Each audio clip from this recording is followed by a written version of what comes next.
Olá, sejam muito bem-vindos ao Polaris Podcast. Hoje conversamos com a montanhista Aretha Duarte, que se tornou a primeira mulher negra latino-americana a chegar ao topo do Everest. Meu nome é André Pastina e comigo estão Conrado Abreu e Rodrigo Rocha. Aretha, para aquecer, você poderia contar um pouquinho da sua história? Sim. Eu posso dizer que a minha realização, que está sendo muito conhecida, é a chegada ao topo do Everest. Me tornei a primeira negra latino-americana a chegar ao topo do mundo. No entanto, me interessa também contar de onde é que eu saí, qual é a minha origem. Eu sou nascida na cidade de Campinas, nasci e moro na periferia dessa cidade, estado de São Paulo, e foi lá que eu conheci esse mundo esportivo, esse mundo de atividades lúdicas, que eu sou apaixonada desde então. Eu sou a caçula de 3 filhos. Os meus pais pernambucanos, Euleide e Ailton, vieram a Campinas para tentar a vida melhor. Na ocasião, eles até ganharam um terreno de ocupação cedido pela prefeitura da cidade, e foi lá que eles começaram a realizar um sonho, o sonho de construir a casa de alvenaria, passaram do barraco de madeirite para essa casa de alvenaria. A partir dessas experiências na periferia, eu pude entender que, poxa, independente da circunstância que a gente vive, a gente pode vencer circunstâncias, vencer desafios e realmente vislumbrar coisas melhores e finalmente desfrutar de maneira muito alegre esse tipo de ambiente. Então, essa é mais ou menos a minha origem, e foi a partir desse privilégio que eu tenho, eu diria, de estrutura familiar, que eu conquistei grandes coisas ao longo da minha vida. E a última conquista foi realmente essa chegada ao Everest. Sou guia de montanha e empreendedora socioambiental. E Aretha, uma coisa muito interessante, assim, você contou um pouco dessa sua trajetória, que você sempre gostou desse tipo de esporte. Mas o que realmente te motivou para falar, olha, eu quero começar a subir montanhas e esse vai ser o meu objetivo? Eu digo que gostava de diversos esportes até a minha vida adulta, início da vida adulta, aos 23 anos, todos eles, menos montanhismo, porque eu nunca nem tinha ouvido falar. Eu gostava muito de futebol, sou uma zagueira, olha eu puxando a sardinha, gosto muito da defesa no futebol, mas eu só conheci o montanhismo, a escalada, quando eu ingressei à Faculdade de Educação Física, já em 2004. Em 2005, eu assisti uma palestra sobre escalada, e foi ali que eu fiquei apaixonada por esse tipo de esporte, que me parecia contato direto com a natureza e aparentemente não haveria competição entre os participantes. Foi essa a leitura que eu fiz na ocasião. A partir disso, eu quis trabalhar com montanhismo, eu entendi que era um nicho de trabalho interessante, um nicho de mercado interessante. Então, eu comecei a realizar cursos, realizar atividades no Brasil, do ponto de vista de trekking e escalada, e finalmente, em 2011, eu recebi o convite para trabalhar como guia de montanha. Foi a partir dessa experiência profissional que eu comecei a me desenvolver em alta montanha, que são montanhas acima de 3.000 metros de altitude, e somente em 2019, após 9 anos de experiência, que eu comecei a desejar a escalada do Everest. Foi ao ver a foto do Vale do Silêncio, que é uma parte do Monte Everest, uma foto que tinha no arquivo pessoal do meu colega de trabalho, o Carlos Santalena. Ao acessar essa foto, eu fiquei realmente entusiasmada e com vontade de visitar esse lugar.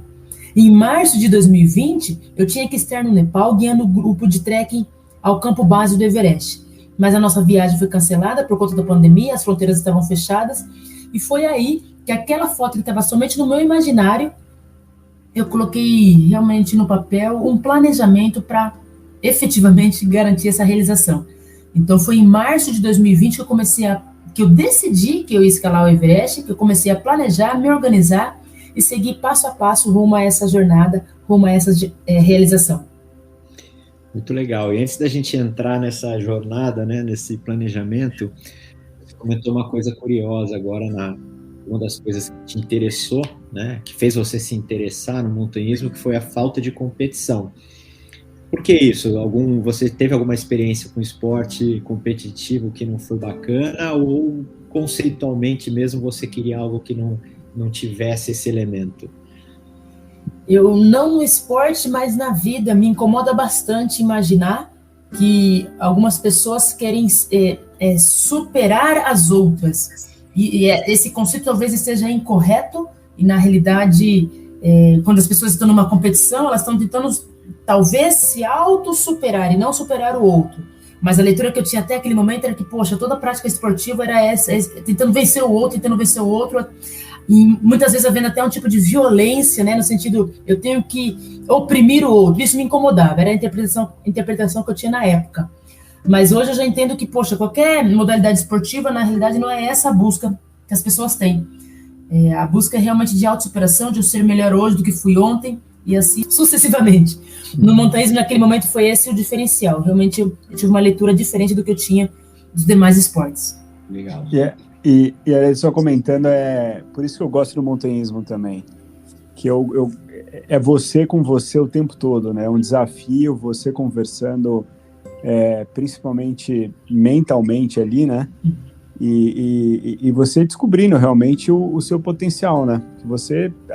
Que a gente não imagina o que a gente é capaz, né? Acredito piamente nisso, Rodrigo. Primeiro, a gente lida muito com os monstrinhos, né? Os nossos pensamentos são realmente adversários, mas eu acredito também, entendi, né? A descoberta que eu tive ao longo da minha vida foi que todos nós temos um potencial, o que eu chamo de poder interno bruto, PIB. Todos nós temos um potencial de realização que muitas vezes, conscientemente, o nosso limite está muito além do nosso consciente, né? Então, realmente, a gente estar na montanha, a gente possibilita vencer esses limites, possibilita a gente enxergar que o nosso limite é outro, e que a gente realmente pode superar cada uma das adversidades com persistência, com resiliência, com foco, com rede de apoio. Tem uma série de variáveis que podem contribuir para a nossa superação. Legal. E voltando para a parte da preparação, né? Como que foi esse processo, né? Tanto da parte de planejamento, planejamento financeiro, planejamento mental, como foi essa jornada de preparação?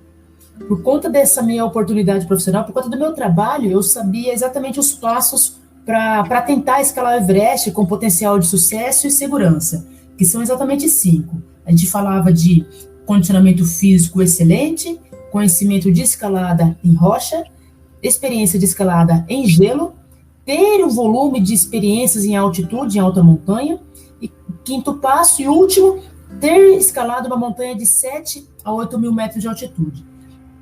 Por conta também do meu trabalho, eu já tinha cumprido esses 5 passos. Quando eu decidi escalar o Everest, eu já tinha cumprido esses 5 passos ao longo de 9 anos de trabalho. Mas o que eu não tinha, que eu passei a chamar de 6º passo, era o recurso financeiro para escalar essa montanha. A empresa para a qual eu trabalhava e trabalho não tinha condição de investir nessa minha realização, portanto, eu ia começar do zero real na conta para ter essa realização. Então, foi necessário também uma organização financeira, disciplina, ativar algumas ideias que gerassem algum tipo de renda para eu conseguir estar no Nepal exatamente 13 meses depois do meu primeiro passo. Que eu queria que você contasse um pouco para a gente dos principais desafios que você enfrentou.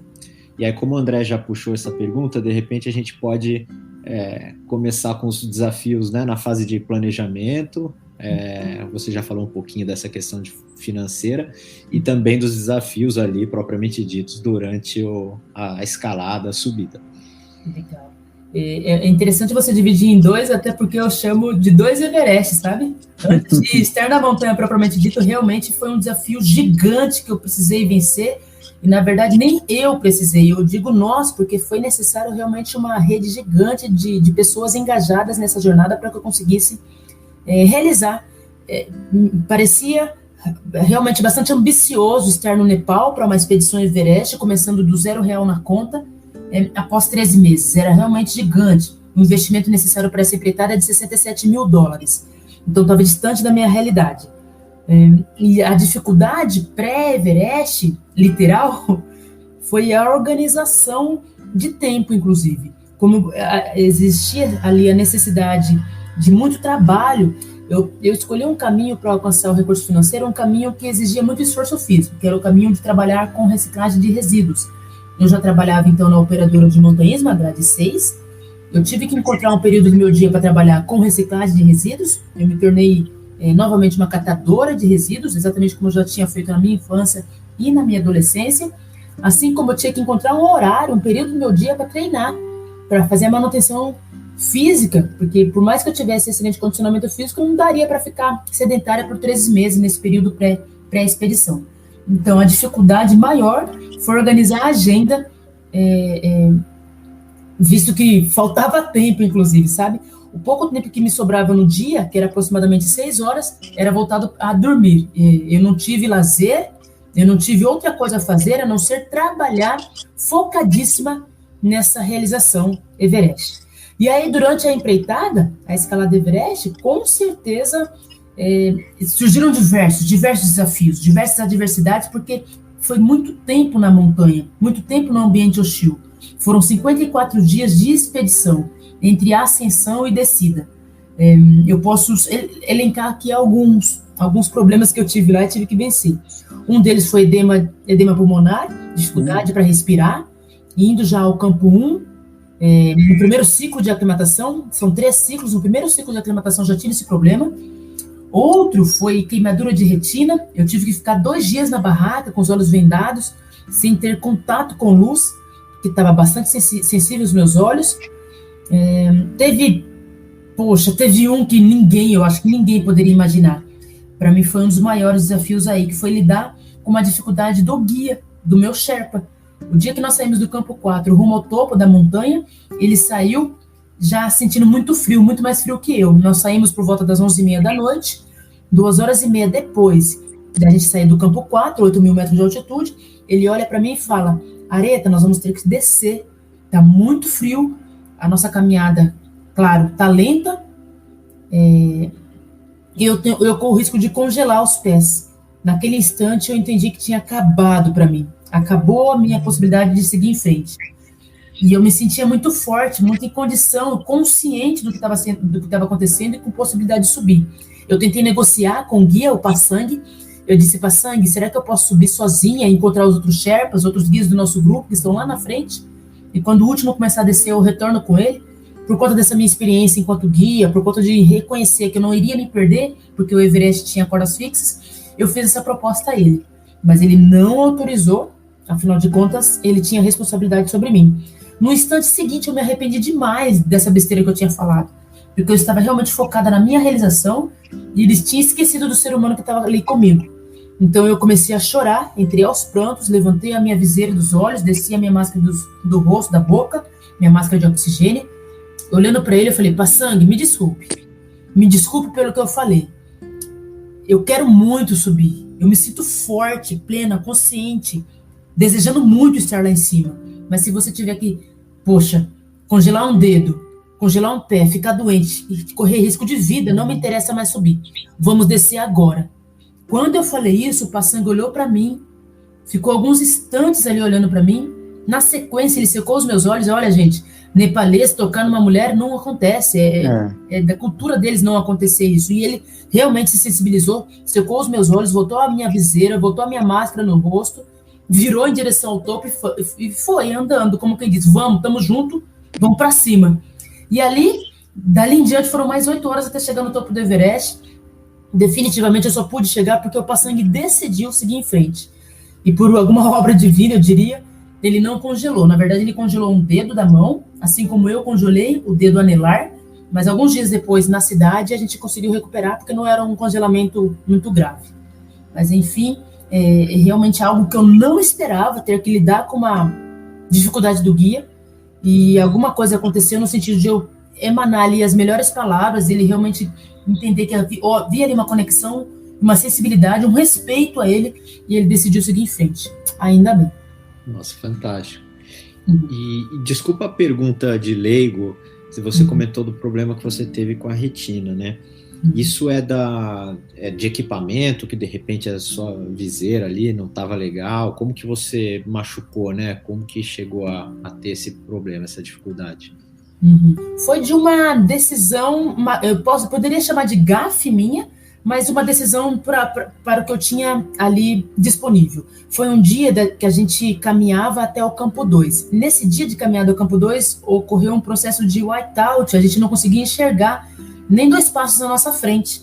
E o óculos estava me atrapalhando a enxergar. Nesse momento, eu tive muito medo de pisar em gretas, que são aqueles grandes buracos profundos, às vezes estreitos, às vezes largos, mas muito profundos, sempre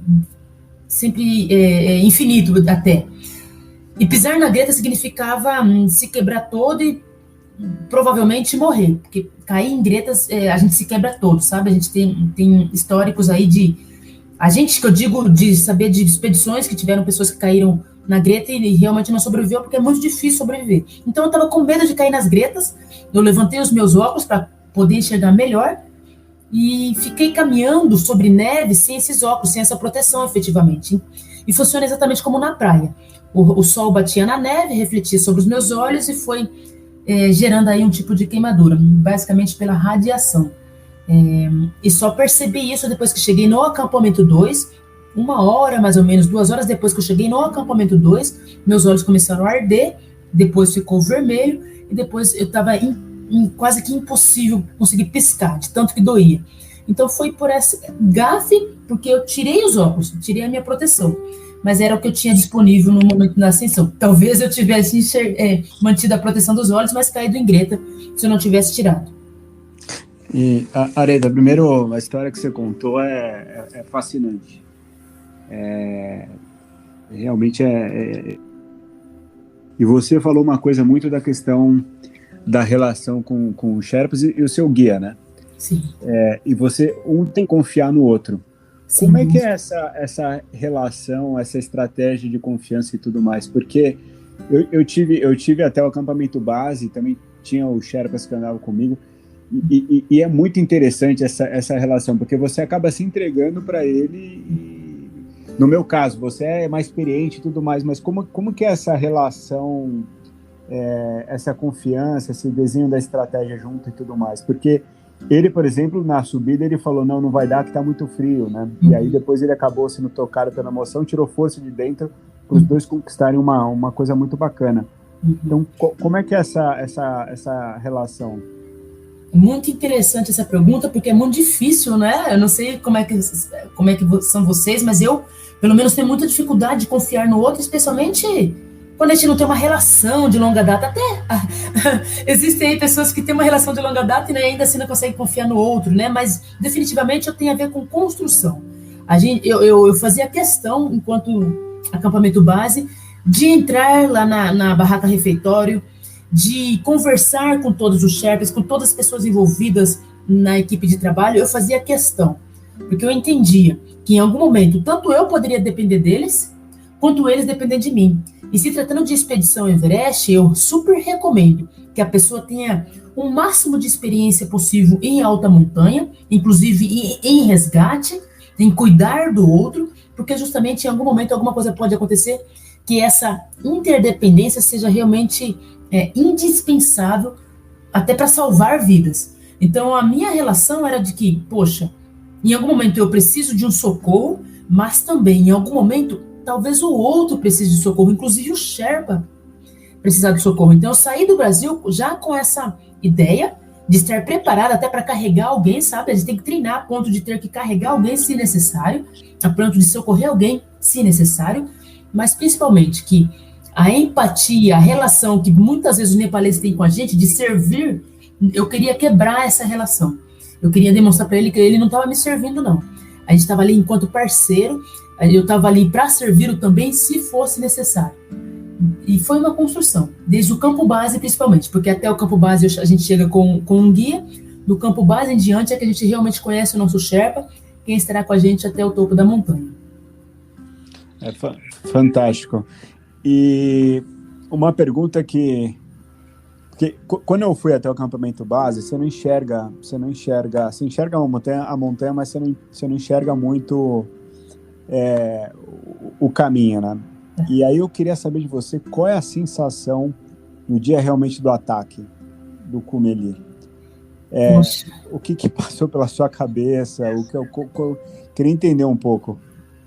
Eu acho que essa ascensão vai ser sempre uma experiência muito única para cada pessoa. Eu, particularmente, sofri demais no sentido de pensamentos, de reflexões, de tudo que eu tinha vivido até ali. Fiquei realmente lembrando bastante das pessoas aqui, bastante da minha família, bastante dos amigos, bastante das pessoas que tinham se engajado, trabalhado para essa jornada acontecer. Volto a dizer, era uma jornada muito ambiciosa para o prazo que eu estabeleci, 13 meses para alcançar um recurso financeiro alto para mim. No entanto, do campo 4 em diante, que é o último acampamento, nossa, eu estava tão relaxada, desfrutando demais, transbordando de alegria, já entendendo que eu estava realizada, muito realizada. Foi o dia que eu mais desfrutei, assim. Eu saí do campo 4, apesar do frio, apesar de ser de noite, madrugada, 11h30, apesar de ser a maior altitude, aparentemente era o dia que era para a gente estar mais cansado. Nossa, eu estava plena, muito realizada, muito feliz, muito contente. Então, naquele dia em especial, eu só fui lembrar das outras coisas, buscar alguma reflexão, algum pensamento, quando eu cheguei lá no topo, que eu realmente lembrei de todo mundo que tinha trabalhado para eu estar ali. E queria agradecer, assim, em pensamento. Mas do campo 4 até o topo, eu estava concentradíssima, olhando o meu próximo passo, olhando ao meu redor, olhando as pessoas que estavam passando por mim, sabe? Eu queria aproveitar cada inspiração, eu queria aproveitar cada segundinho que eu estava ali. Cada segundinho, eu queria captar, absorver tudo. Desafio, imagem, pessoas, eu queria absorver. Desfrutei demais esse dia. E eu imagino que você tenha, de fato, feito um filme na sua cabeça desse momento aí, né, da chegada e tal, ao cume. E você consegue descrever esse filme pra gente? Eu acho que sim. Você sabe que é muito difícil a gente conseguir registrar por foto ou por vídeo esse dia de ascensão, principalmente pelo frio. Tirar a luva da mão para conseguir clicar a máquina é muito difícil. E depois de tirar, é muito difícil manter a mão exposta por conta do frio, né? Baixíssima temperatura. Então eu acabei registrando muito pouco através de máquina ao longo da minha ascensão. Mas quando eu percebi que estava muito próximo do cume, eu acabei levando a minha mão ao bolso da jaqueta, do macacão, tirei a minha GoPro, minha máquina do bolso, e comecei a filmar. 2 minutinhos depois eu cheguei no topo. Incrivelmente, me baixou assim, uma energia diferente, uma forma diferente de interpretar aquele momento, que eu automaticamente ajoelhei, eu li assim, um salmo bíblico, como quem diz, a minha sessão era de estar agradecendo realmente um ser superior a mim, um ser sobrenatural. Eu acredito em Deus, então era a Ele que eu estava agradecendo por aquela oportunidade. Estava me sentindo muito privilegiada de estar ali, acho que realmente é raro estar naquele lugar. Na sequência, instante seguinte, eu me lembrei da minha família, dos meus amigos, lembrei das centenas de pessoas que verdadeiramente trabalharam, se engajaram para que eu estivesse ali. Eu queria ter esse pensamento de gratidão. Na sequência, eu abracei o Paçanga, ainda ajoelhada. Abracei o Paçanga, agradeci a ele por ter decidido seguir em frente comigo, e aí eu fiquei em pé. De um lado eu vi o Himalaia, pelo lado tibetano, do outro o nepalês. Era incrível aquela imagem, Himalaia assim visto até o horizonte. Eu vi nuvens abaixo de mim, eu estava acima das nuvens, e ali no topo propriamente dito era coberto por neve, tinha como se fosse um púlpito e uma estátua representando, me parecia um santo chinês, várias bandeiras nepalesas, aquelas coloridas, e ali eu fiquei, nossa, desfrutando, curtindo e pedindo fotos, só que ninguém queria tirar foto por causa do frio. Eu tenho no máximo 5 fotos e um vídeo curtíssimo que eu mesma fiz, porque as pessoas queriam realmente colocar a luva logo. Consegui ficar ali 15 minutos, desfrutei ao máximo e depois iniciei a descida. Foi assim que aconteceu a minha chegada. Legal.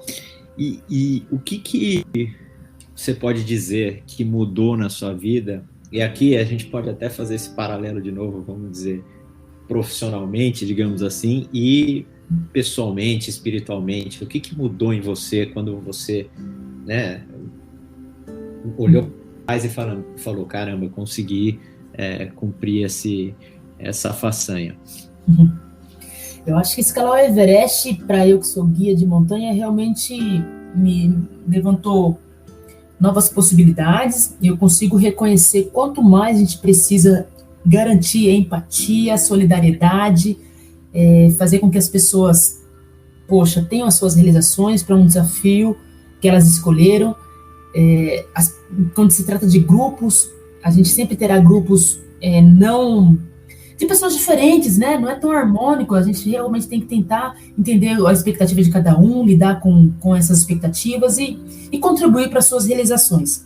Também me entendo como uma pessoa ainda mais empoderada. Claro que quando eu decidi escalar o Everest, todo o tempo eu acreditei que era possível chegar lá, apesar de toda a circunstância que eu vivia, eu me sentia muito forte, muito em condições de realizar. Mas chegar ao topo do Everest me deixou ainda com uma sensação de mais força ainda, de mais empoderada ainda. Eu com certeza reconheço que circunstâncias adversas sempre existirão na vida de qualquer pessoa, mas hoje eu me sinto mais à vontade, mais em condição ainda de vencer.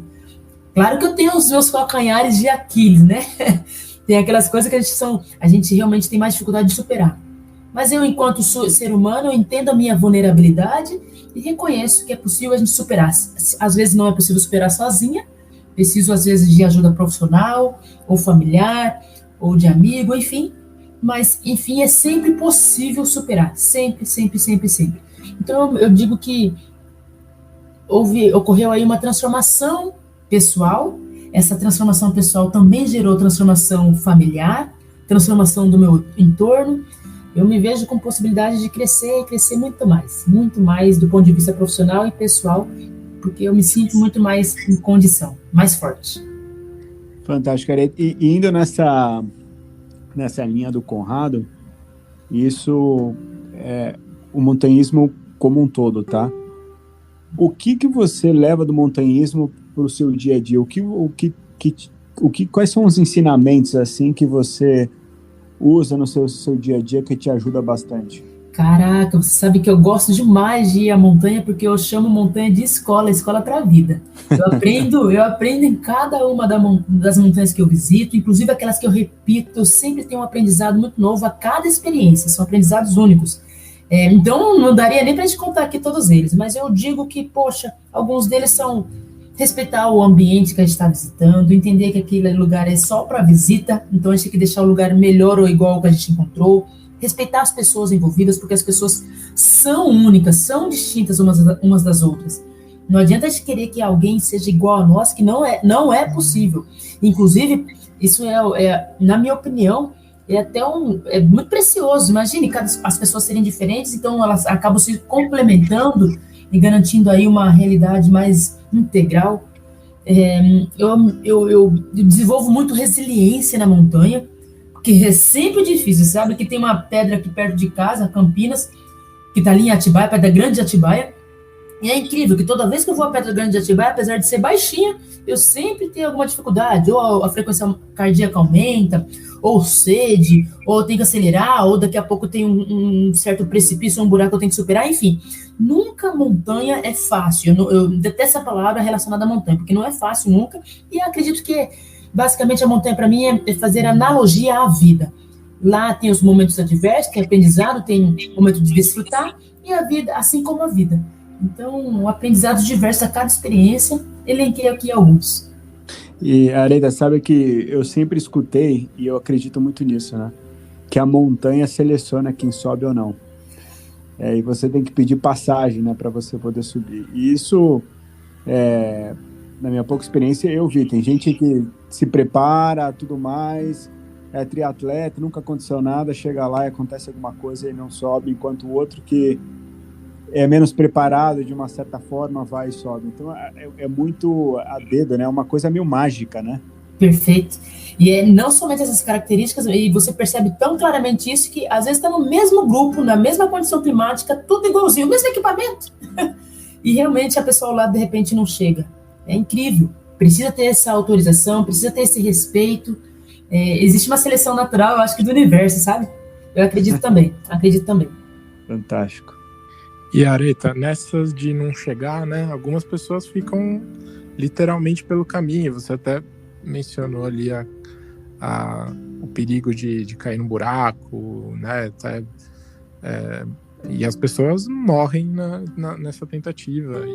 E aí uma curiosidade mórbida minha aqui, mas que eu não posso deixar de perguntar, você se deparou ali com ossadas ou restos mortais de algumas pessoas que ficaram pelo caminho?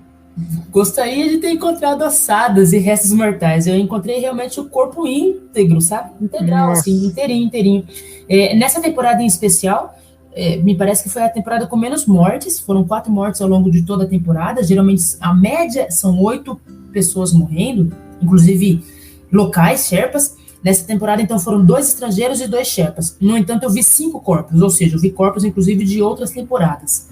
3 corpos embrulhados, sendo removidos da montanha, e essa remoção acontece por 2 motivos. Ou o governo local determinou a descida, e isso demora bastante para acontecer, às vezes muitas temporadas depois, ou a família pagou para descer o corpo. Então tem que ter esse tipo de recurso para que aconteça.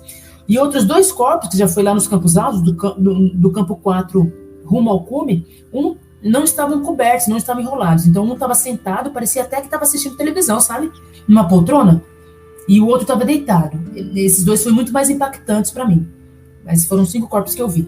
Muito difícil esse momento. E tem algumas pessoas que pedem deixam ali autorizado, se acontecer, eu quero ficar ali. Tem muitos montanhistas que têm essa preferência. Eu quero ficar ali. Então deixa determinado previamente, né, que gostaria de ficar naquele ambiente que ele ama demais e escolheu ficar. Mas a maioria realmente fica não porque decidiu, porque justamente precisa alguém bancar essa descida. Não está contemplado no pacote expedição. O resgate, a remoção do corpo é um custo extra. E, Areta, agora falando um pouco de futuro, a gente, quando acaba provavelmente você já deve ter uma outra coisa na sua cabeça. Qual é o próximo passo agora? Eu demorei bastante para ter outra coisa na minha cabeça, sabe? Eu demorei bastante para digerir tudo que eu tinha vivenciado ali no Everest. Na verdade, até agora eu estou digerindo algumas coisas, refletindo sobre alguns temas que rolaram por lá. Mas 1 mês e meio depois do retorno, eu voltei no dia 4 de junho, eu já tinha definido. Eu gostaria muito de retornar ao Kilimanjaro, que é uma montanha que eu já visitei. É uma montanha que me identifico bastante pela alegria do povo africano. E gostaria de visitar pela primeira vez o Denali, que está ali no Alasca, América do Norte. O Denali é aquela montanha que é o mais alto da América do Norte, é isso? Perfeito. Mais alta montanha da América do Norte, faz parte do projeto Sete Cumes. E ele é técnico ou ele é mais trekking, assim, ou ele tem uma parte técnica? Ele é um trekking técnico, porque é todo sobre neve. Tá. Os poucos trechos verticais é muito mais para jumariar, que é como se fosse ascensão por corda, mas não é escalada, a gente vai subindo pela corda. Tem um equipamento chamado Jumar, exatamente como no Everest, inclusive. A gente vai jumariando, mas não tem escalada em gelo, com piqueta, escalada em rocha, não tem nada muito verticalizado, nada muito técnico do ponto de vista de escalada. E você falou do Kilimanjaro, o Kilimanjaro também está no meu coração, porque foi uma experiência incrível que eu tive lá, e o povo é uma coisa impressionante. Você chegava em cada acampamento, eles cantando para você, né, o Mambo Jumbo. É muito contagiante, é isso mesmo. E é interessante que se a gente tiver, e for por Kilimanjaro, for por uma expedição como essa, com a disposição para conhecer a história do povo local, né, eles são muito abertos, né, tem muita história ali, né, eles sofreram influências inglesas, são centenas de tribos, de etnias, é muito rico. Então, uma passagem pelo Kilimanjaro, para mim, foi insuficiente. Eu quero saber mais daquele lugar. Fantástico. E, Areta, uma curiosidade aqui, até comentei compartilhou uma história dele na expedição, se eu não me engano, do Kilimanjaro, se me corrige se estiver errado, que foi justamente um sentimento que eles tiveram na volta, né? Depois de atingir o objetivo ali, a volta, que foi ali psicologicamente muito desgastante, emocionalmente.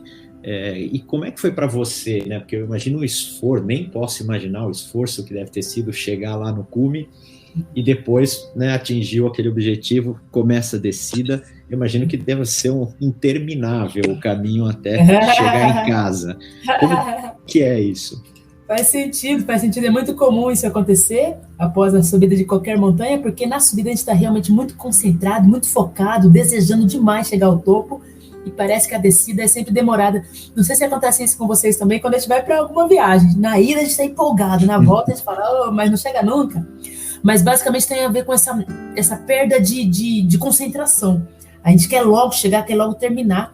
Para mim, efetivamente, eu estava tão contente, sabe, grata por estar ali, entendendo verdadeiramente, pessoal, verdadeiramente estava entendendo que era privilégio, era raro, talvez eu não conseguisse repetir aquilo ali, eu voltei lenta, com mínima pressa.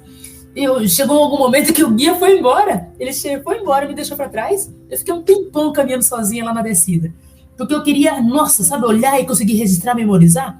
Só que teve um momento que o meu corpo começou a reclamar. Eu estava ficando debilitada por conta da desidratação.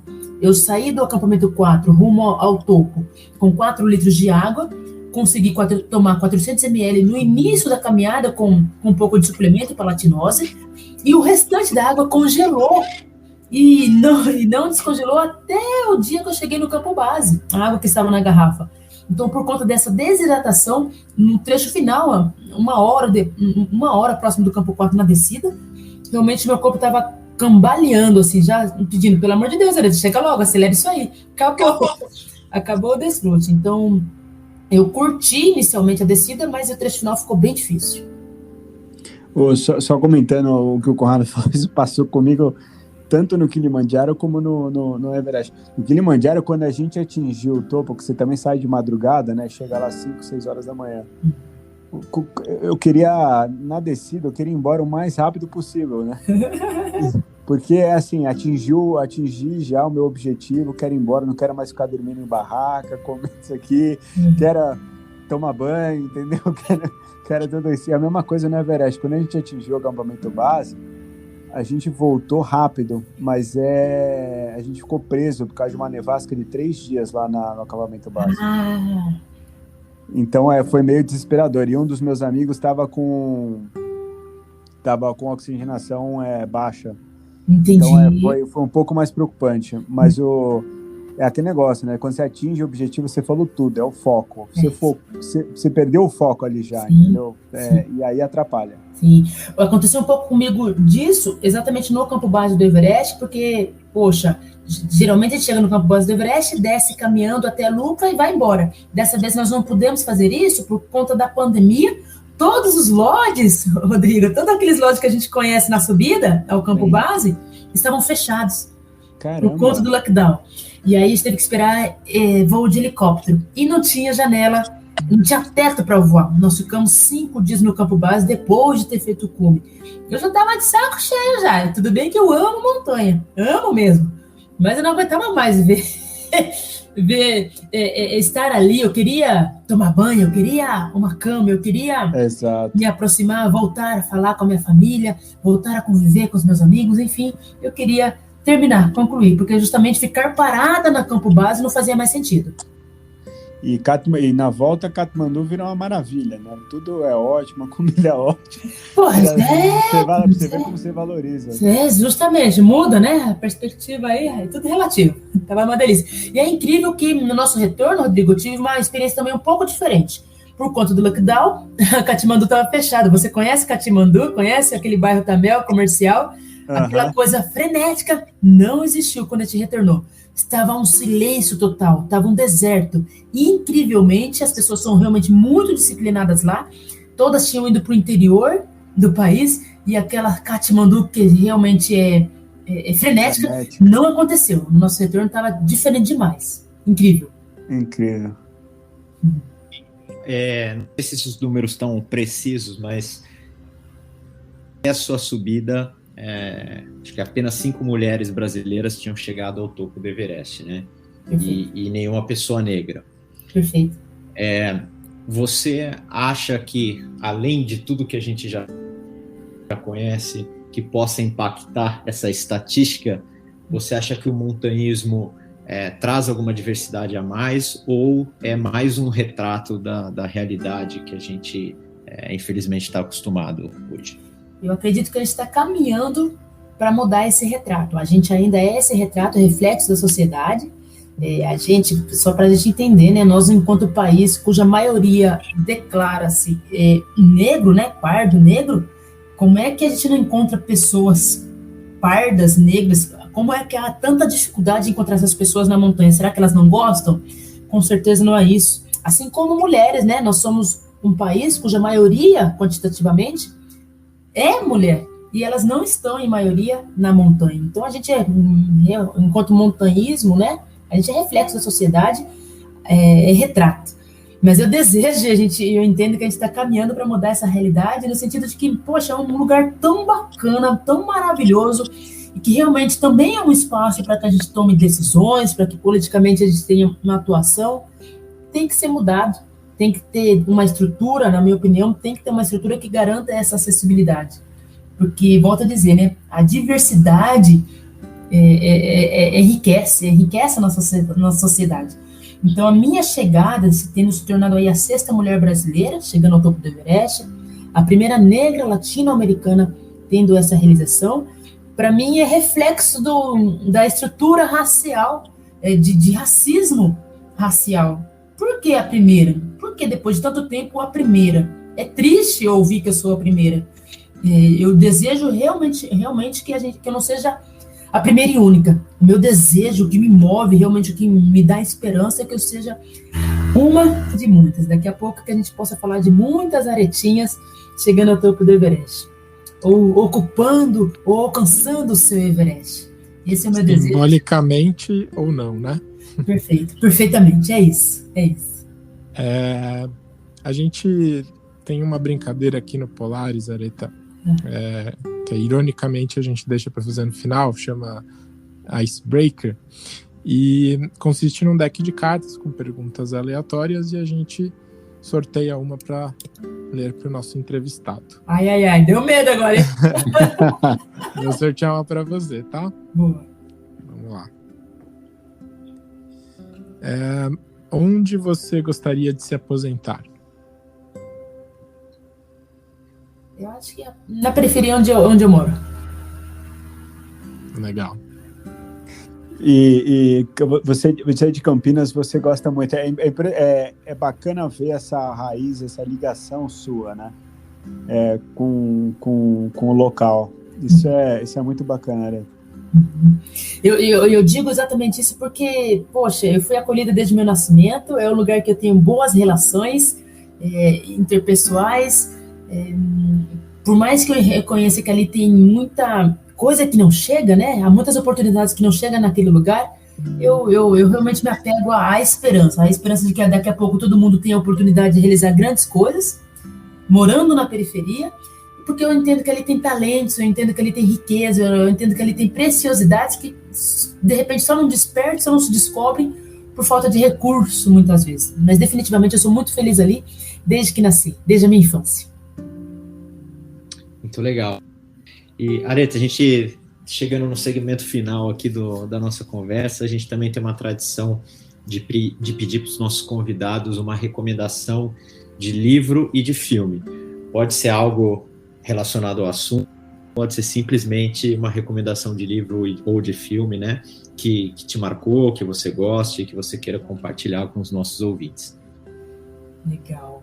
Eu posso até falhar um pouquinho agora, porque nos últimos tempos eu não tenho lido nem assistido quase nada. Exatamente desde que eu decidi ir para o Everest, né, faltou esse meu espaço de lazer que eu amo esses momentos de leituras. Acredito que, inclusive, é um recurso fantástico de transformação. Posso até dizer para vocês que durante o meu período de jornada Everest, eu abri uma biblioteca comunitária lá no bairro, porque eu recebi, junto com a reciclagem, doação de reciclagem, recebi muitos livros, foram mais de 1.500 livros, então eu reconheço que é um instrumento sensacional. Mas então eu vou falar de algum livro que eu comecei a ler durante a expedição, que é a biografia da Michelle Obama.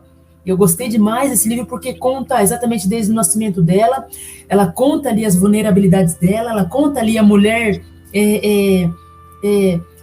às vezes até rude, desde a infância, de ser combatente, de se bater de frente com os familiares, quando ela não estava de acordo com alguma coisa, diferente do irmão dela, diferente dos familiares dela. Então ela tinha uma voz ativa desde a infância. Eu reconheço na Michelle realmente uma personalidade diferente. É interessante reconhecer onde é que ela chegou e por que ela chegou, e realmente faz parte muito mais da personalidade, de algo que era nato dela. Eu gosto mais desse livro. Enquanto filme, vou recomendar um relacionado à montanha, Meru. Meru é um filme lindo, de cenografia belíssimo. Pessoas que gostam de montanha e até aquelas que não gostam realmente vai ficar impressionada com a realidade desse filme. Meru, recomendo. Fantástico, Areta. Então a gente chegou ao fim, só agradecer por esse papo fantástico. Foi um papo descontraído, gostoso e que me fez lembrar e ficar com mais vontade de montanhismo agora. Vamos levar... Quem sabe um dia o Everest ou outra montanha junto com você, Daniel. Excelente. Eu costumo dizer que, poxa, é um lugar que eu gosto demais e recomendo a todos. Eu quero ver cada vez mais pessoas lá, porque, para mim, todo mundo tem possibilidade de praticar montanhismo. Não existe limite. E eu aqui agradeço, meu amigo. Agradeço imensamente. Uma honra poder conversar com vocês. Foi delicioso. E esse frio que a gente tá aqui em São Paulo, Campinas, enfim, não é nada perto do que deve estar de camiseta aí. Não é. É muito abaixo, é muito abaixo. Eu tenho observado que as pessoas próximas assim têm sentido mais frio que eu, mas tem a ver também com se adaptar, e a adaptação que eu tive lá se perdeu, não é questão de camiseta não, tô com uma meia estação aqui. Muito obrigado, Areta, foi excelente, um privilégio mesmo ouvir sua história e obrigado mais uma vez. Poxa, eu que agradeço imensamente, obrigada. Obrigado. Tchau. Obrigado, Areta. Tchau, tchau. Muito obrigada. Tchau, tchau. Tchau, tchau.